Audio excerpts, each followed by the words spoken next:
We all need to change our mindset to reshape demand, to rethink supply, and to make policy environment responsive to eco-friendly lifestyle shifts.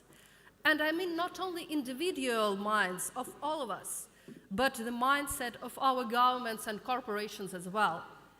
It is our responsibility to rationally and carefully use resources provided by nature, reduce the material footprint of consumption, improve infrastructure for proper treatment of industrial and consumer waste, introduce advanced technologies to reduce pollution by enterprises, and develop environmentally friendly lifestyle. Referring to the wisdom of Mahatma Gandhi, if we want a change in the future, we need to become this change in our present. And as whales need the ocean, so as questions need answers. The answers to these three questions of sustainability lies in the intertwined spheres of behavioral change, technology, and finance. Following animalistic associations, let me call these three elements an elephants of sustainable development. With regard to the first elephant, the behavioral change, we have the best practice right in front of us, the example of India, which started its transformation to a circular green economy. And here, let me praise Prime Minister Modi for putting forward the Lifestyle for Environment initiative, a comprehensive approach driven by individual behavioral change and focused on both the demand and supply side. On one hand, this initiative highlights the importance of promoting thoughtful consumption to preserve the environment. And on the other hand, it nudges markets, industries, governments to meet these environmentally conscious choices. As G20 Sherpa, I was honored to take part in the process of elaborating the G20 high-level principles on lifestyles for sustainable development, built on Prime Minister Modi's initiative. At the G20 Delhi Summit, leaders committed to robust collective actions that will enable the world to embrace sustainable production and consumption patterns and create an enabling environment to promote sustainable lifestyles. Second answer, or elephant, is technologies. If a country obtains necessary technologies, it can harness the potential of innovations and make eco and climate-friendly development a driver of economic growth.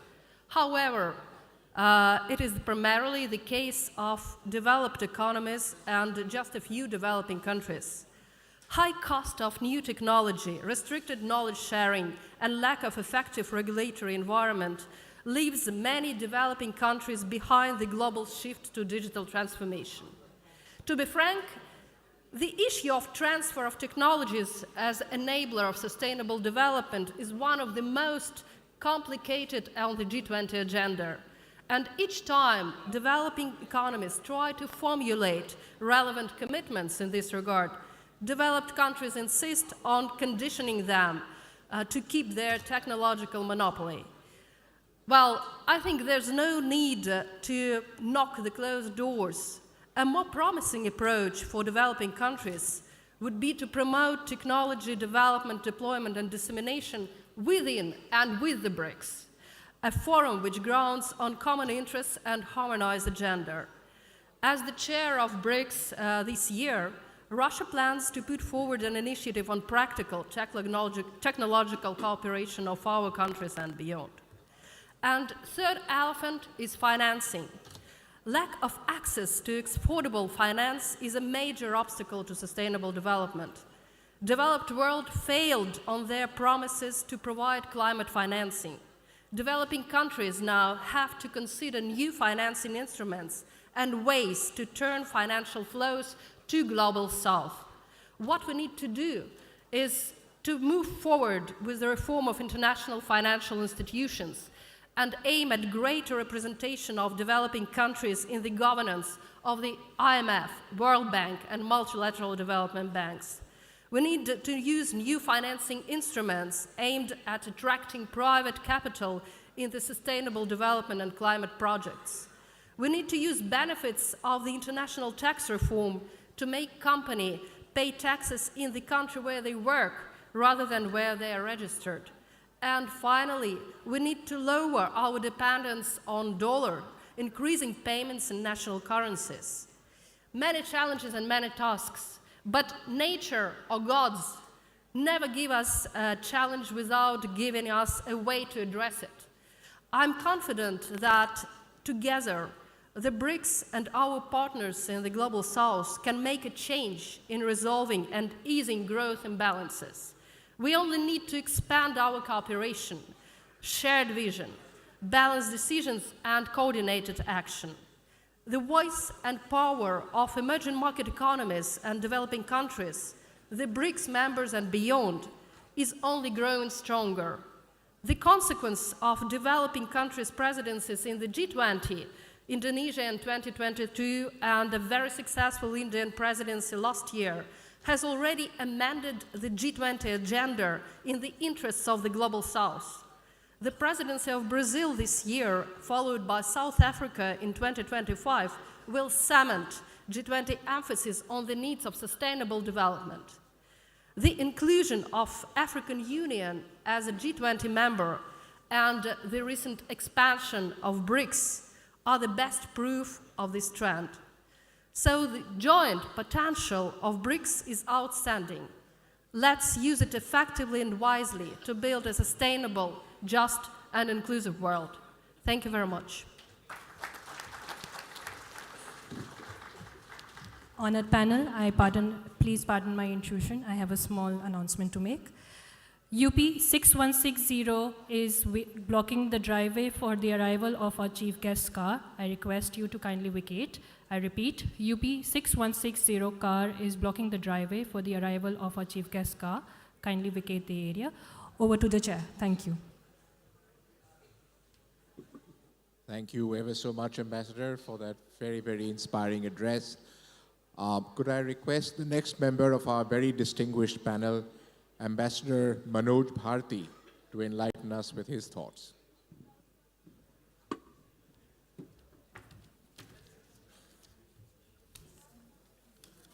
Thank you, Chairperson. Good morning, all. First of all, I'd like to welcome the new members of member countries of BRICS who have joined us on the 1st of January. Congratulations to all of them. We heartily welcome all of you. Speaking on the subject of sustainability and lifestyle changes, I'll start by quoting from a paper prepared by ILO in March 22, which said that there is scientific consensus on the alteration of the global climate as a result of human interference. Humanity has increased its pressure on the environment beyond what is sustainable. In fact, we have had 5 ice ages till now, and we are hurtling at a faster and faster rate towards the 6th ice age, and this time, for the first time, it has been caused by the humans. And in all this process, the greenhouse gas emission is the primary cause of global warming and climate change. As per the Paris Agreement on Climate Change adopted in 2015, that aims to halve global emission over the next decade, with net zero emissions achieved by the middle of the century, and to keep the global warming well below 2 degrees centigrade from the pre-industrial levels. All BRICS countries, I am talking of the first 5, all BRICS countries except South Africa featured in the top 10 list of greenhouse gas emissions, which shows the importance of the role BRICS countries play in achieving the net zero emission level. If we see, BRICS contains 30% of the land surface and 45% of the population of the world, as well as 27% of the GDP. It has a foreign reserve of more than $4.5 trillion. Now, when we talk of sustainability, it is a multidimensional concept, and it has basically 4 pillars.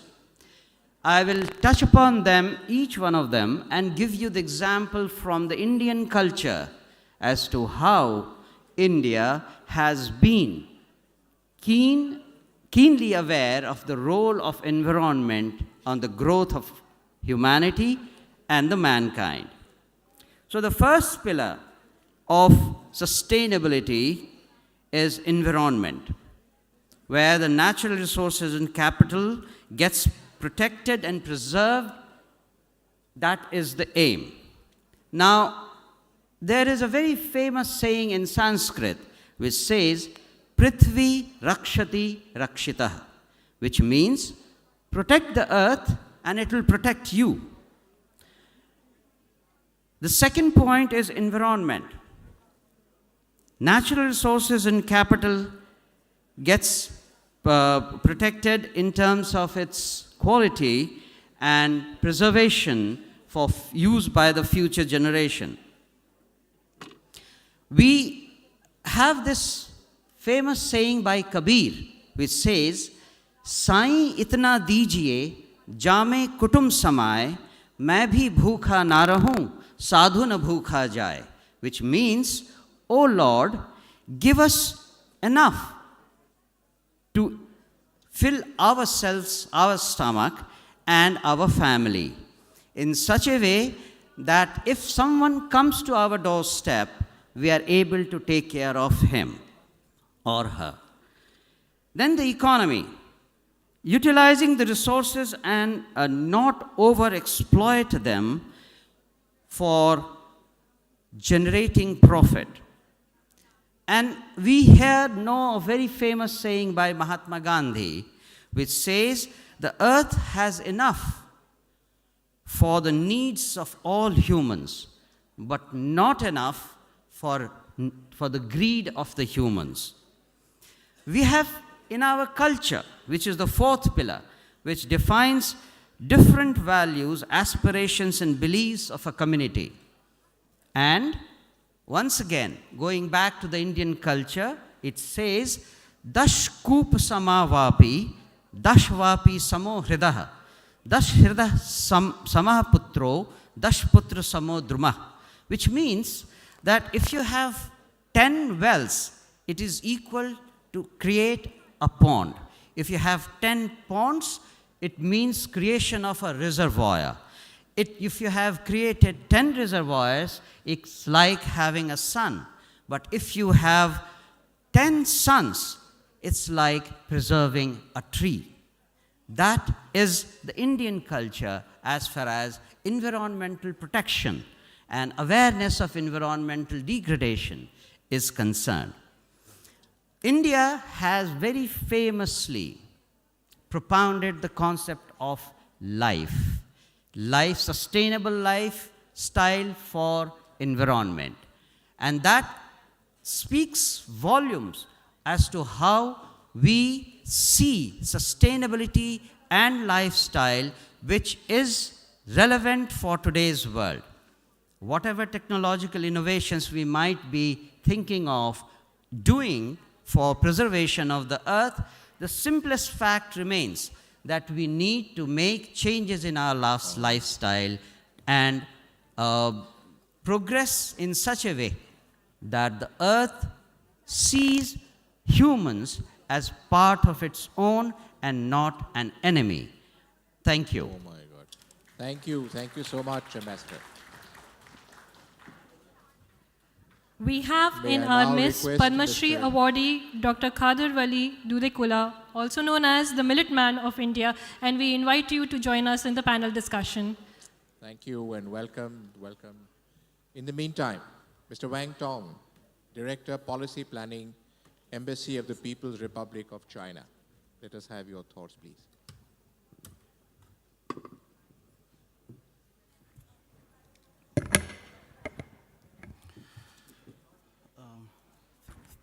Thank you so much. At the outlet, let me express my grateful thanks for BRICS Chamber of Commerce and Industry for inviting me to this high-level panel discussion. First, I just want to brief our company. Our company named China State Construction Engineering Corporation, which is the largest investment and construction company in the world. It had always adhered to the concept of building community with a shared future for create happy space for the peoples in the BRIC countries. We have implemented a lot of landmark projects in all BRIC countries. In India, we have implemented a lot of projects.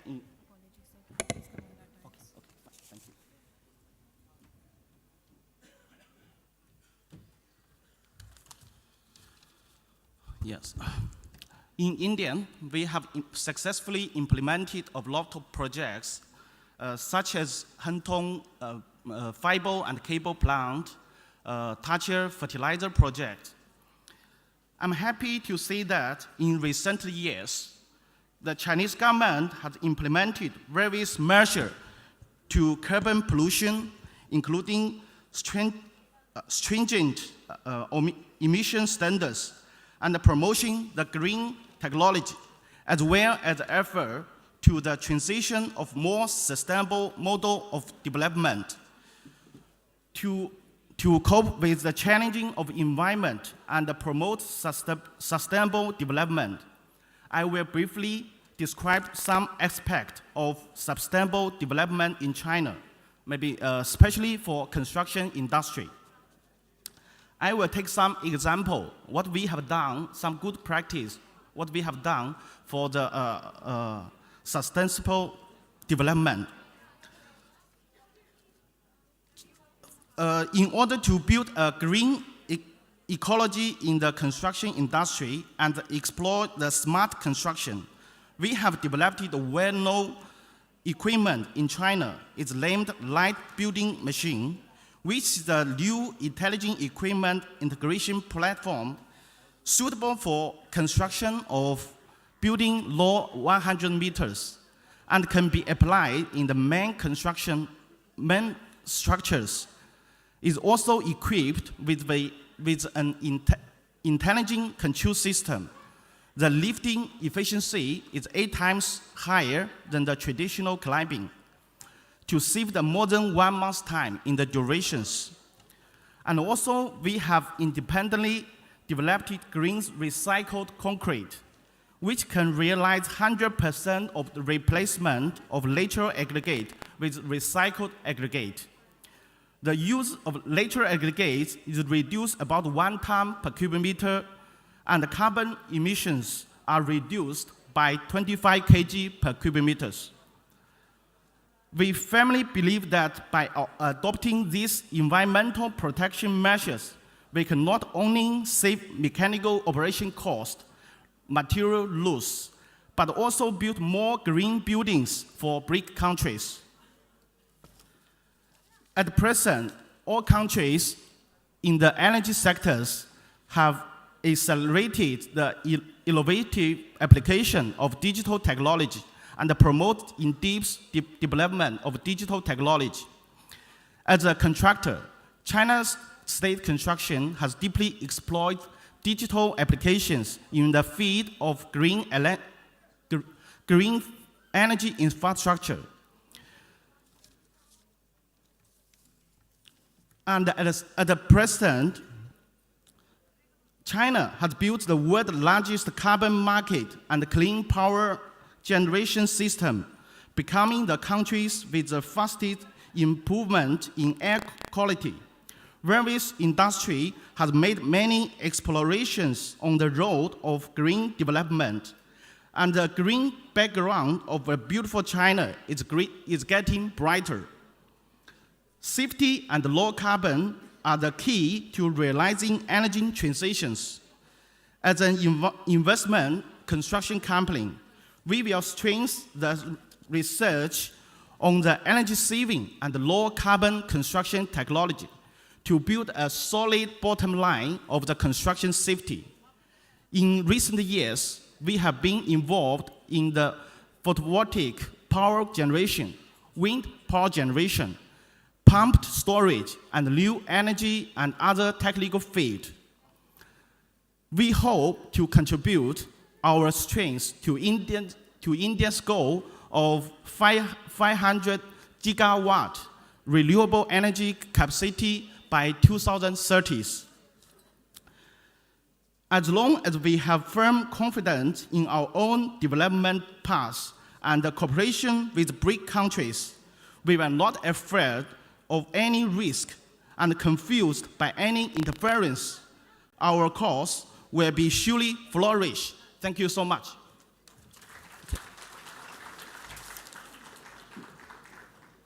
Thank you, Mr. Robin Jiang, for representing Mr. Wang Tong here in our panel today. Let me now call upon Mr. Sanjay Pandey from the Competition Commission of India to express his thoughts. Thank you, Chair. Thank you, BRICS CCI, for providing an opportunity to Competition Commission of India to share competition perspective of sustainability. Many of you may be knowing about competition regulation in India. We have a parliamentary law talking about competition regulation, which ensures businesses to be competitive, at the same time ensures consumer welfare also to be protected. Now, these dimensions have been nicely embedded in various provisions of Competition Act 2002. What happens when we talk about sustainability?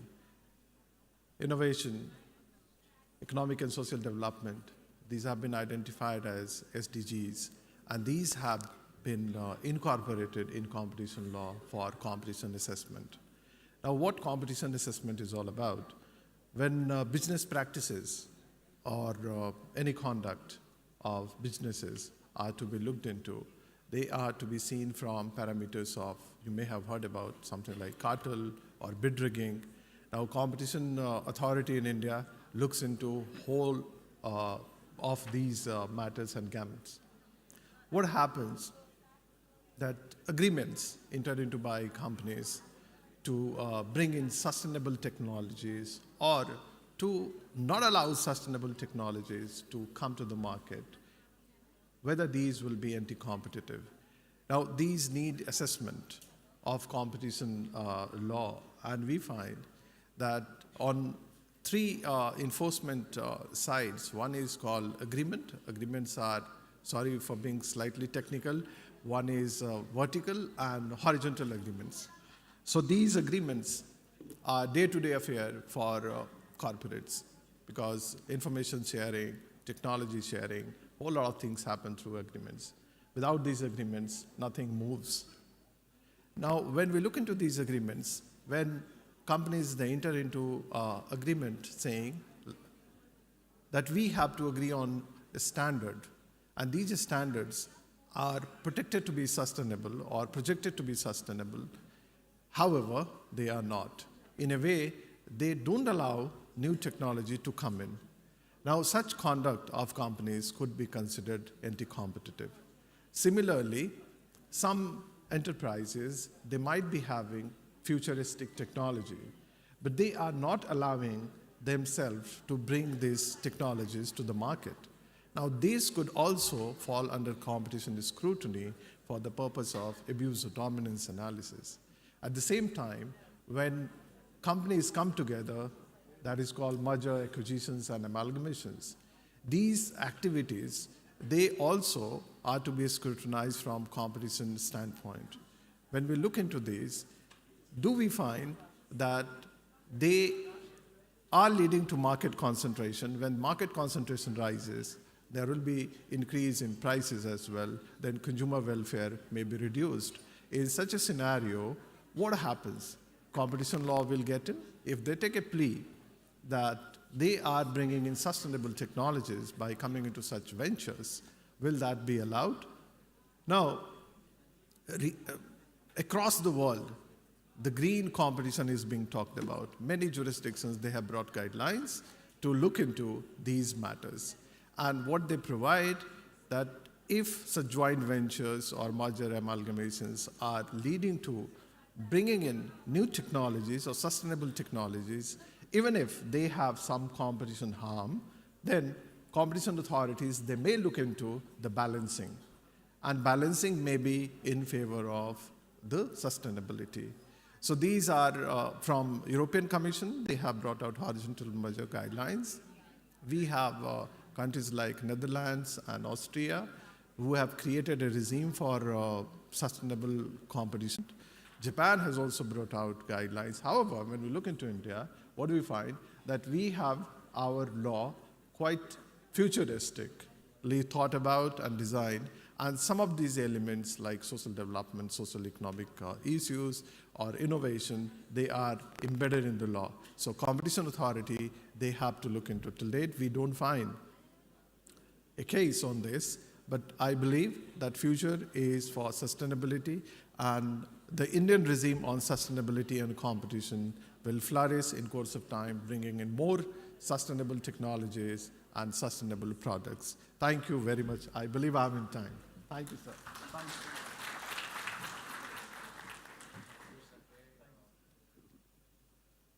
Our next speaker will be Dr. Raj Bhandari, Technical Advisor to the Indian Institute of Millets Research, Chairperson of the Scientific Committee in the ICMR and in the National Institute of Nutrition in Hyderabad. Over to you, Dr. Bhandari. So thank you, Chair, and my gratitude to Sushi Singh, the founding member of BRICS CCI, for inviting me. You see, I am a medical doctor by training, and I've been working in the field of public health for more than 4 decades. So I'll bring you some perspective on the health span while we are increasing our longevity, but how do we really improve on our health span? And there I find millets is a perfect fit. Government of India has declared millets as nutri-cereals. Shri Anna, which comes from the Ma Annapurna, which is the goddess of food. And I have been particularly romanticized by the idea of millets, looking at the health benefits and the nutritional value, because millets have a lot of phytochemicals, which are bioactive, functional elements, and they have a lot of fiber. So food is thy medicine, it is true, but how do we make that food, how do we process it? That is what really matters. So the government is really looking at making it an aspirational food. That is the food for the masses. And there, the basic tenet of nutrition, that every food must have many nutrients, and every nutrient should come from many foods. So while we adhere to that, as a doctor, I have felt that most of the diseases that we see in the present day, they are, the conundrum of disease is they are foodable. They are not druggable. We don't have drugs to cure hypertension, diabetes type 2, dyslipidemia, dementia, fatty liver disease. And here the importance of millets, because of the richness and the goodness that they possess, it becomes very important. And as Khadar Wali says, this is like an evergreen revolution. We've gone from green revolution to the white revolution to the blue revolution. Now this will be not only the decade, but the century of millets. So you must appreciate that millets also have slow digesting starch, and therefore the glycemic response is also not variable, and it is a sustained release. So sustainability in the sense, how do we maintain our glycemic response and insulin, that becomes a very important key for, for where the big action lies at the cellular level. So we've graduated from food science to nutrition science and now to metabolic health. And that is the key if you want to really live 100 years or supercentenarians. I would urge you to incorporate millets into your diet. Thank you so much.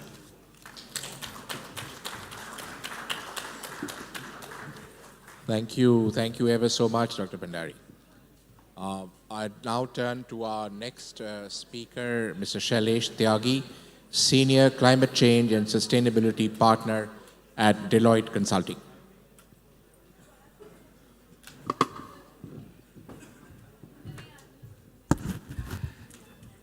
What a fabulous event, right? I would like you to, all of you, clap for Dr. Sushi Singh and team. It takes a lot of efforts to do this.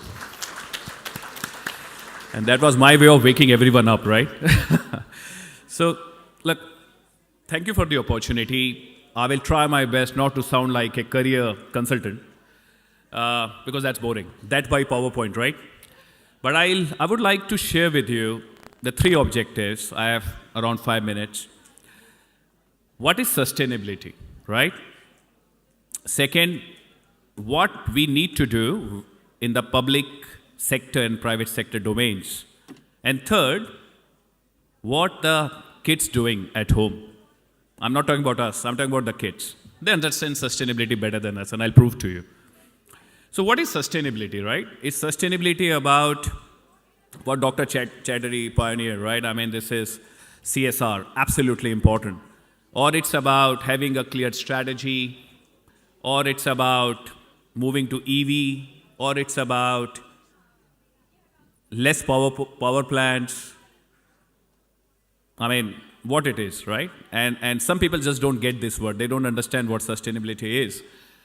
Let me tell you, sustainability is something which we all are doing. If you are running businesses, if you are running this program, it's all about sustainability. Think about sustainability from the lens of capitals. To run this program today, we needed money, that's financial capital, right? We needed people, and so many people you see. Nupur is here, right? She called me this morning, ensuring I'm on time here. That's human capital. Social capital, all the relationship. Why we all assembled here? Because we have relationships, that's the social capital. And the natural capital, natural resources we need. That's sustainability. Now think about a large organization, how they can run business or how they have been running a business without these 4 capitals. They have to retain employees. They have to maintain relationship with regulators and investors. They always did it. They need to think about energy, sustainable energy. They need to think about the waste, right? And of course, they need to think about global boiling. I won't talk about global warming. I'll talk about global boiling. These asteroids which are hitting us, global boiling, land degradation, nutrients imbalance, I can go on and on about it. But what we can do about it, right? So, look, one is, if you look at our country, India, SEBI is doing a fabulous work in terms of mandatory reporting, mandatory assurance, and that's cutting edge, that's brilliant. What we have done on CSR is simply amazing again. But then think about what we are doing, right? What corporates are doing. The corporates are forced to write a real, I would say concise, effective reports. This is where we globally are moving. Look, I started in this field in late 98, right? And I tell my dad, either I can work in sustainability or drive an Uber. I can't do anything else, right? And I've literally seen the growth of this space where the changes which we are seeing in corporates are real. I mean, we can talk about it, they are not doing enough, but I believe they are doing a lot. And what they are doing is not about writing a fancy report. It's about clear strategies, clear interventions, which are real, measurable, implementable, having long-term aspirations. And then it's about how it really makes an impact. So think about the businesses from the value creation lens. You talk about any fossil fuel dominated industry. Let's talk about that. That, if you look at that business, that has some inputs, right, into the business: natural capital, social capital, human capital, and financial capital. Financial capital is very well controlled. You can look at the annual report. You have certain enablers. We talk a lot about digitalization nowadays, right? And then you have certain outcomes. Companies nowadays are forced to measure the impacts. And when you measure these impacts, then it's about what we can do about it. What we can do about it is this. I mean, I'll give you an example of my son. He's 14. Back home, I live in Sydney, working in India at the moment. Every time we get this milk carton at home, he'll tell my wife, Mom, you need to wash this and then put it in the recycling bin. Simple. You have to wash it. Second thing he said, replace those so-called compostable plastics in the bin with paper. And we learned it from him. I mean, I have been teaching the world about sustainability and corporates, right? But I was like, okay.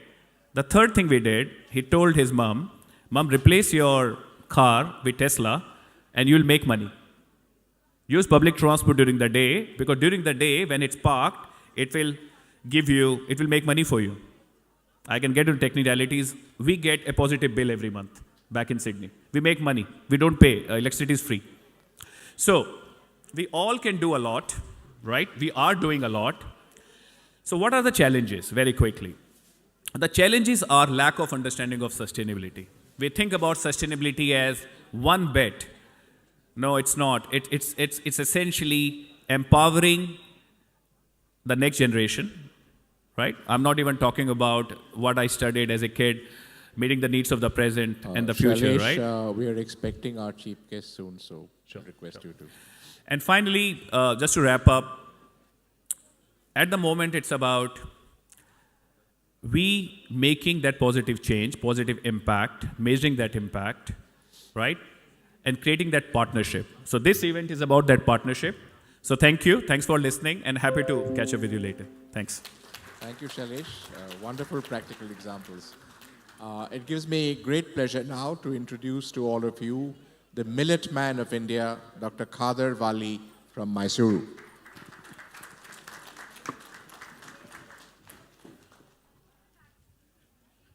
I'll make it very brief. I'm from Mysuru, Karnataka. I'm not a diplomat and I'm not a policymaker, and I have been a scientist all through my life. The basic problem of the planet is corporatization of food and urbanization of human race. These are the only two problems. These centralize the consumption. So consumption word should be replaced by conservation. And the real definition of sustainability is conservation. And transferring the technologies in producing energy, safe energy, green energy, all that is not right because it is energy. So unless you consume less, there will be no future. Second, centralized consumption makes it exponentially dangerous. So we need to de-urbanize. The urbanization makes corporatization and commerce and makes an economic model. So you need to divulge into diversification, which encourages alternatives becoming totally native. So local production, local utilization.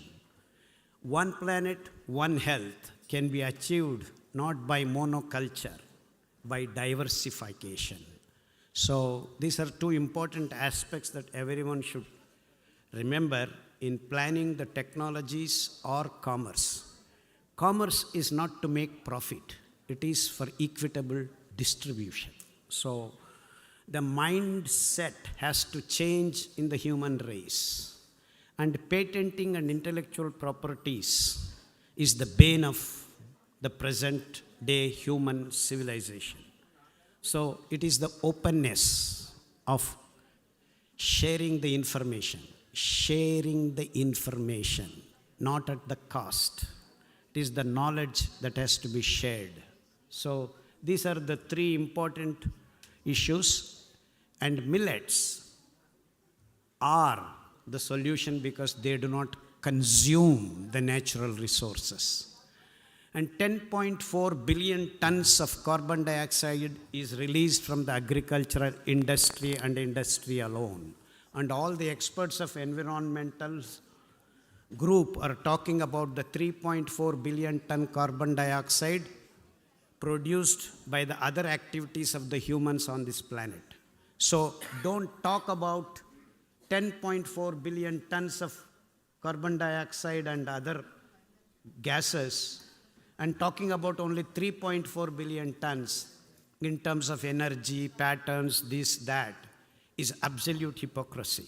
So you need to change the way you produce food, which is become monoculture due to corporatization of food.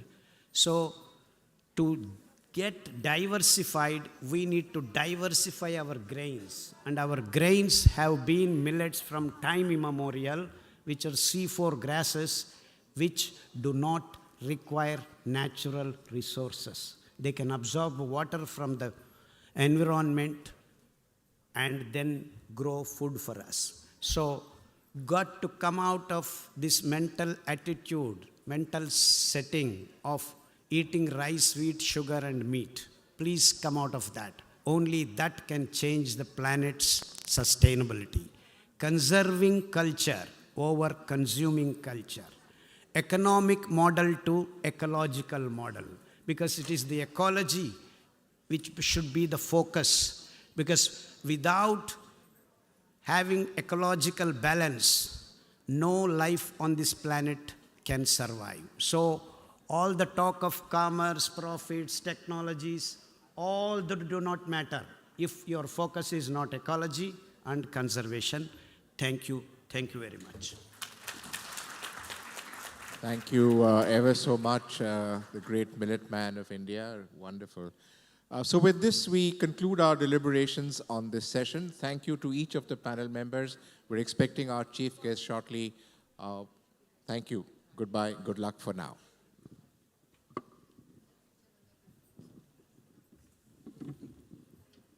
Ladies and gentlemen, amongst us, we have Srimati Rajashri Birla with us. I take this moment to thank the galaxy of intellects sitting before us for providing their pearls of wisdom on sustainability. As mentioned earlier, to truly promote sustainability, we have incorporated QR codes for you to access the event flow.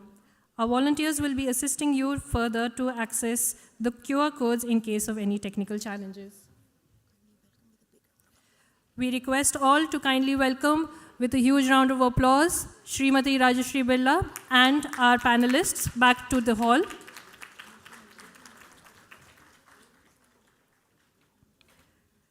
The food and tea coupons are available on table, and we request you to aid us in promoting sustainability by returning the tea coupons to us after use. Your conscious actions will run a long way to protect Mother Nature. Ladies and gentlemen, we will now have a short tea break. We request you to kindly be seated by 12:15 positively, as our chief guest, the former President of India, Shri Ramnath Kovind, will be arriving to the venue. Thank you.